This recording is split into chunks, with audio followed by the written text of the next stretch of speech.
Hey guys, welcome back to the channel. In this tech tutorial video, we're going to show you how you can set a maximum invitee or attendee limit for your team meetings and events on Calendly. So let us dive into this.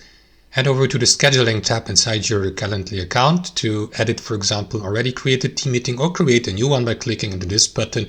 Now let us skip this and use this team meeting for demonstration purposes here, that group event.